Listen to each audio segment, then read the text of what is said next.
Hi there! Welcome to the Wellness Lifestyle channel.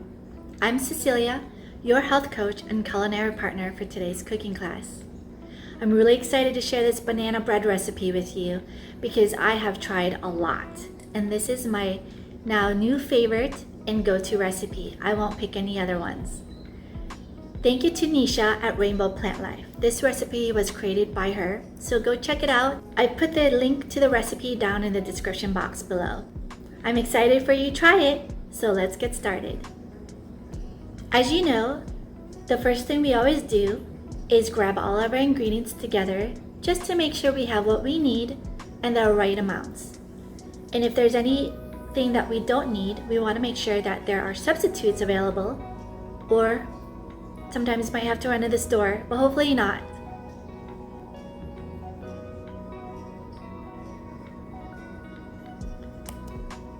First thing on the list is a can of garbanzo beans.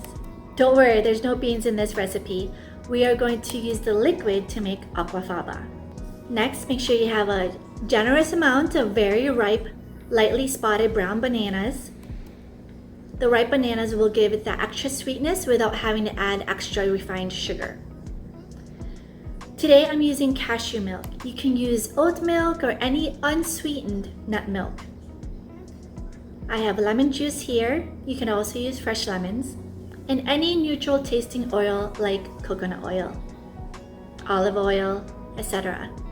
The recipe calls for brown sugar.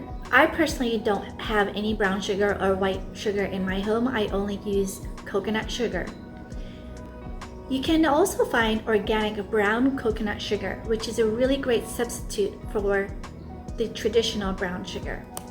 Pure vanilla extract, baking soda, and Himalayan salt or any kosher salt that you would like, followed by all-purpose flour or gluten-free flour and cinnamon.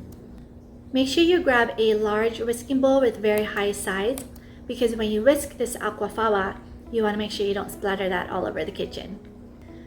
I poured it into a separate bowl and set it to the side so I can reuse this mixing bowl to mash up the bananas. And just mash the bananas until it's a little coarse. You can leave little chunks in there if you'd like, or you can have it completely mashed up to you. Then to a clean bowl, we are going to make what's called our plant-based buttermilk, without the butter of course, by adding our nut milk and our lemon juice. You're going to set that aside and let it work its magic.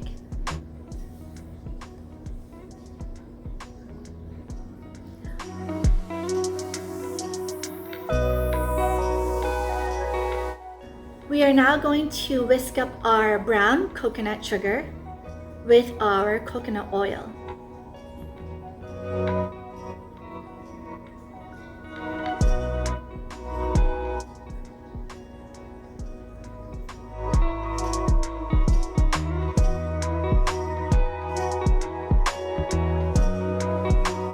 And as you know, always cook and bake with love, because magical things happen in the kitchen and the food always tastes better, just like you see here.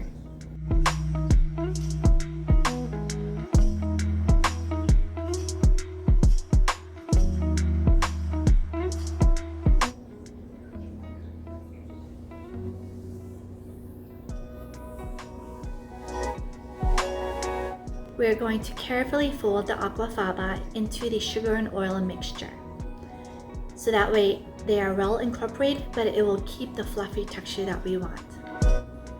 Once that's nicely folded together, add in your nut milk and lemon mixture. Then your vanilla extract.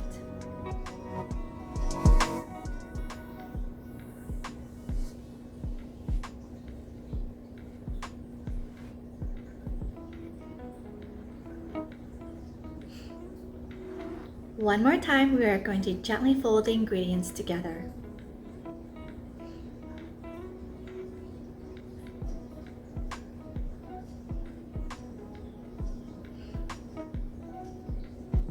We are going to pour the wet ingredients into the mashed banana and gently fold and lightly stir those ingredients together until they are well mixed. To this, you are going to add the dry ingredients by scooping up your gluten-free flour into your measuring cup.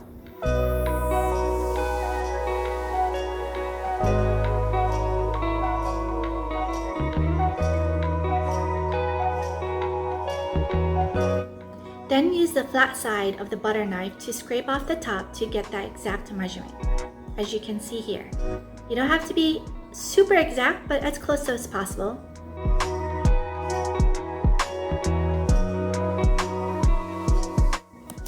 Add that to your wet mixture along with your salt, baking soda, and cinnamon.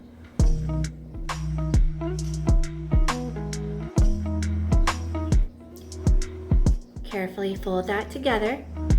Make sure you don't overmix, just until all the dry ingredients are carefully incorporated, like you see here. To either a bread pan or muffin pan, you're going to pour in the mixture and carefully level off the top.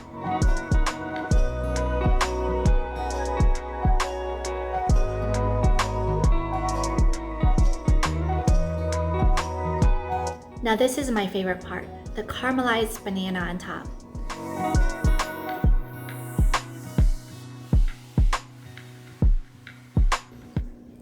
Thinly slice your banana and sprinkle it with coconut sugar. That's all you have to do.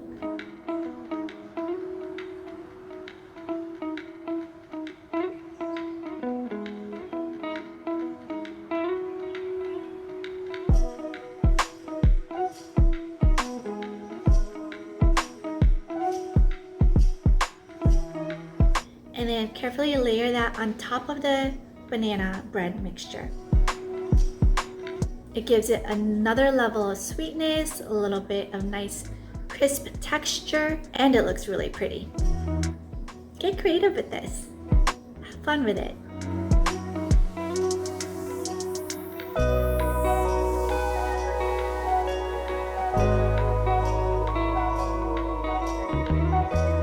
And voila! Doesn't that look amazing? It tastes just as good as it looks.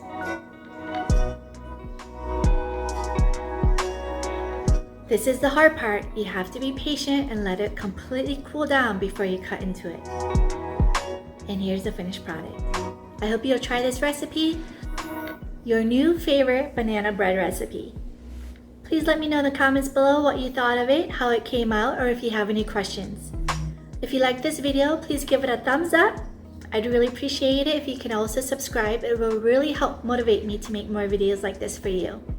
And remember to hit that notification bell so you don't miss another upload. Thank you.